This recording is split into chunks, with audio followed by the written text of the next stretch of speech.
કન્યા વિદ્યા મંદિર જોશીપુરા જુનાગઢ જે કે ઠેસિયા સાહેબના સાનિધ્ય નીચે ચાલતી સંસ્થા, જેમાં આઈએ સેકન્ડરી વિભાગની અંદર ધોરણ 12 વિષય છે સમાજશાસ્ત્ર, ચેપ્ટર છે 9 ધોરણભંગ, બાળ અપરાધ અને યુવા અજંપો.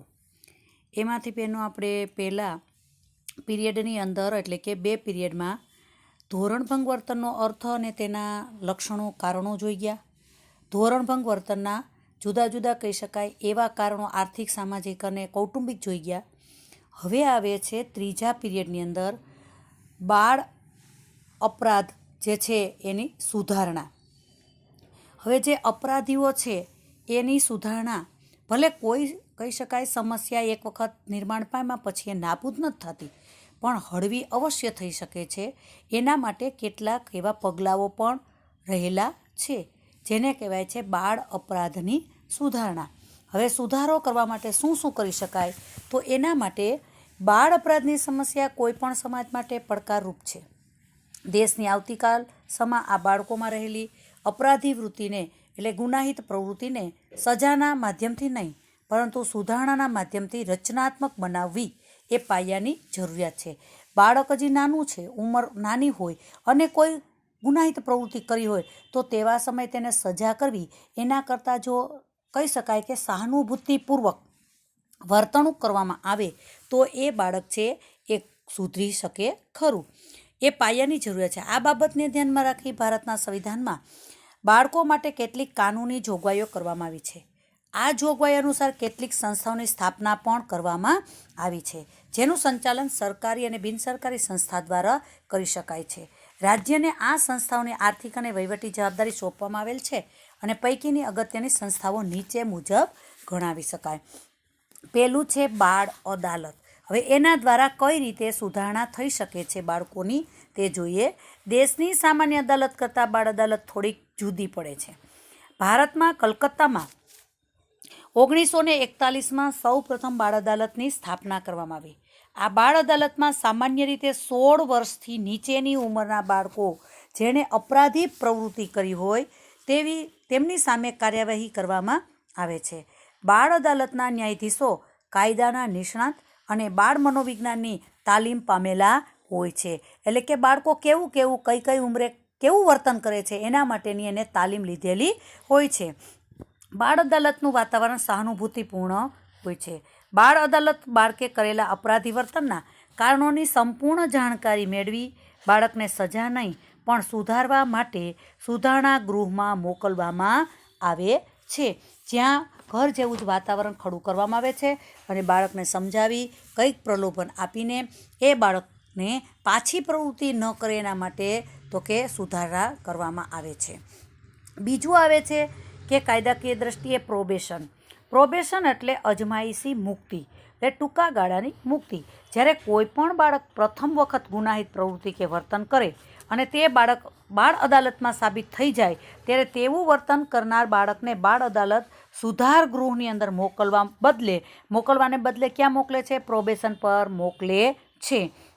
પ્રોબેશનના સમયમાં બાળ અપરાધીના કુટુંબ અને સમાજ જીવન સાથેના સંબંધો યથાવત ચાલુ રહે છે, પરંતુ બાળ અદાલત જે સમયગાળો નક્કી કરે ત્યાં સુધી બાળ અપરાધીને પ્રોબેશન અધિકારીની દેખરેખ નીચે રાખવામાં આવે છે. પ્રોબેશન અધિકારી બાળ અપરાધીના દરેક ક્ષેત્રોમાં એટલે કે જેવા કે કુટુંબો છે, મિત્રો છે, પડોશ જૂથ છે સાથેના વર્તનનું તો કે નિરીક્ષણ કરે છે. અને ટૂંકમાં પ્રોબેશન વ્યવસ્થાનો મુખ્ય હેતુ બાળ અપરાધીના તો કે સમાજ જીવન અને કુટુંબ જીવનને જાળવી રાખી બાળ અપરાધીની સુધારણા કરવાનો રહેલો હોય છે. હવે પેજ નંબર તો કે આવે છે 79 ને 89, જેની અંદર સુધાર શાળાઓ મૂકેલી છે.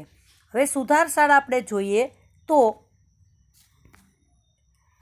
એમ કહી શકાય કે જે રાજ્યમાં બાળ કાયદાઓ અમલમાં નથી તેવા રાજ્યોમાં 1987માં રિફોર્મેટરી સ્કૂલ એક્ટની જોગવાઈ અનુસાર સુધાર શાળાઓની સ્થાપના કરવામાં આવી છે. બાળ અદાલત જે બાળકોનો અપરાધ સાબિત થાય તેવા બાળકોને આ સુધાર શાળામાં મોકલે છે. 15 વર્ષથી નીચેની ઉંમરનો કોઈ બાળકે ગંભીર ગુનો કર્યો હોય તેવા બાળકને 3 થી 7 વર્ષના સમયગાળા સુધી આ શાળામાં રાખવામાં આવે છે. સુધાર શાળામાં બાળકને યોગ્ય વાતાવરણ, જીવન જરૂરિયાતની સગવડ આપી સુધારણા માટેના પ્રયત્નો કે પ્રયાસો કરવામાં આવે છે. સાથે સાથે ભાવિ જીવનના સ્વાવલંબન કહી શકાય કે પ્રાપ્ત કરી શકે, આજીવિકા મેળવી શકે એ માટે બાળકોને ખાસ શિક્ષણ અને વ્યવસાયિક તાલીમ પણ મળી રહે તેવી જોગવાઈ કરવામાં આવે છે. ત્રીજી એક કહી શકાય સંસ્થા છે તે છે બોસ્ટલ શાળાઓ. બોસ્ટલ શાળાની સ્થાપના સૌ પ્રથમ 1902માં ઇંગ્લેન્ડના બોસ્ટેલ નામના શહેરમાં કરવામાં આવી હતી. તેથી આ શાળાને બોસ્ટલ શાળાના નામથી ઓળખવામાં આવે છે.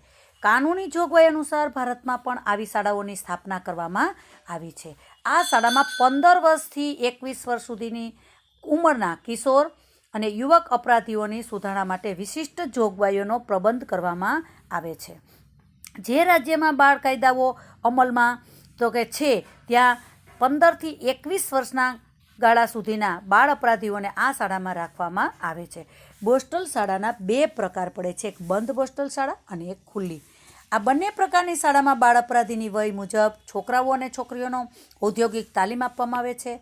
તાલીમમાં છોકરાઓને ખેતીકામ, ઉદ્યોગ, બાંધકામ વગેરેની તાલીમ અને દીકરીઓને રસોઈ, ગૃહ વિષયક કામગીરીની તાલીમ આપવામાં આવે છે. સામાન્ય રીતે કહીએ તો બોસ્ટલ શાળામાં 2 થી 3 વર્ષના સમયગાળા માટે અપરાધીને રાખવાના હોય છે. છતાં બાળકની સારી વર્તણૂકને ધ્યાનમાં લઈ અને આ શાળામાંથી વહેલા મુક્ત કરવાનો નિર્ણય પણ સંસ્થાના ન્યાયાધીશો દ્વારા એટલે કે સત્તાધીશો દ્વારા કરી શકે છે. બોસ્ટલ શાળામાંથી મુક્ત કરવામાં આવેલ બાળકોના નિરીક્ષણ અને તે બાળકને યોગ્ય વ્યવસાયમાં ગોઠવવાની જવાબદારી પ્રોબેશન અધિકારીને સોંપવામાં આવે છે. 5મી એક શાળા છે તેને કહેવાય છે પ્રમાણિત શાળાઓ. જે રાજ્યમાં બાળ કાયદાઓનો અમલ થાય છે તેવા રાજ્યમાં બાળ અપરાધીની સુધારણા માટે પ્રમાણિત શાળાઓની સ્થાપના પણ કરવામાં આવી છે. આવી શાળાઓ ખાનગી સંસ્થા દ્વારા અને જાહેર ફંડની મદદથી ચલાવવામાં આવતી હોય છે. આ શાળામાં પણ બાળકની દેખભાળ, ઉપચાર અને સુધારણા કરવામાં આવે છે. સામાન્ય રીતે પ્રમાણિત શાળાના મુખ્ય 2 પ્રકાર પડી શકે: જુનિયર કહી શકાય પ્રમાણિત શાળા અને સિનિયર પ્રમાણિત શાળા. 12 વર્ષથી નીચેની ઉંમરના કોઈ બાળ અપરાધીઓ હોય તો તેને જુનિયર તો કે પ્રમાણિત શાળામાં, અને 12 થી 16 વર્ષની વય જૂથના કિશોર અપરાધીઓ હોય તો તેને સિનિયર પ્રમાણિત શાળાઓની અંદર મોકલવામાં આવે છે. અહીં તેમને સામાન્ય શિક્ષણ સાથે ટેકનિકલ કહી શકાય શિક્ષણ પણ આપવામાં આવે છે. પ્રમાણિત શાળાઓમાંથી મુક્ત કરાયેલા બાળકની દેખરેખની જવાબદારી સ્થાનિક કાર્યકર એટલે કે જે તે સ્થાન ઉપર જે કામ કરતા વ્યક્તિ હોય તે એને કાર્યકર કહેવાય તે કે પ્રોબેશન અધિકારીને સોંપવામાં આવે છે, જે તે બાળકોનું નિરીક્ષણ કરવાનું કાર્ય પણ કરે છે. હવે આવે છે પછીની એક સંસ્થા અને તે છે પાલક ગૃહો. પ્રમાણિત શાળામાં મોકલી ન શકાય તેવા 10 વર્ષથી નીચેની ઉંમરના બાળ અપરાધીઓ માટે આવા પાલક ગૃહો ચલાવવામાં આવે છે. પાલક ગૃહોમાં બાળકોને કૌટુંબિક વાતાવરણ મળી રહે તેવા પ્રયત્નો સાથે તેમને સુધારવાના પ્રયત્નો પણ કરવામાં આવે છે. આવા પાલક ગૃહો સરકારની આર્થિક મદદ અને ખાનગી સંસ્થાઓના ફંડફાળાના લાભાર્થે ચાલતા હોય છે. અને છેલ્લો મુદ્દો આવે છે બાળ સંરક્ષણ ગૃહ અથવા તો તેને કહેવાય છે રિમાન્ડ હોમ. બાળ અપરાધીને સુરક્ષિત રાખવા માટેનું એક સ્થળ એટલે રિમાન્ડ હોમ. રિમાન્ડ એટલે પૂછપરછ, હોલ એટલે એક કહી શકાય રૂમ, ઓરડો, ખંડ. બાળ ધારા અનુસાર કોઈ બાળકની અટકાયત કરવામાં આવે તેનો કેસ બાળ અદાલતમાં પૂર્ણ ન થાય ત્યાં સુધી તેવા બાળકને આવા બાળ સંરક્ષણ ગૃહમાં રાખવામાં આવે છે. અહીં બાળકો સાથે તાદાત્મ્ય સાધી જરૂરી એવી માહિતી એકત્ર કરી બાળ વર્તનનું નિરીક્ષણ અને વર્ગીકરણનું કાર્ય કરવામાં આવે છે. બાળ સંરક્ષણ ગૃહ સામાન્યતઃ ખાનગી સંસ્થાઓ દ્વારા ચલાવવામાં આવે છે અને સરકાર તેને આર્થિક મદદ પણ કરે છે.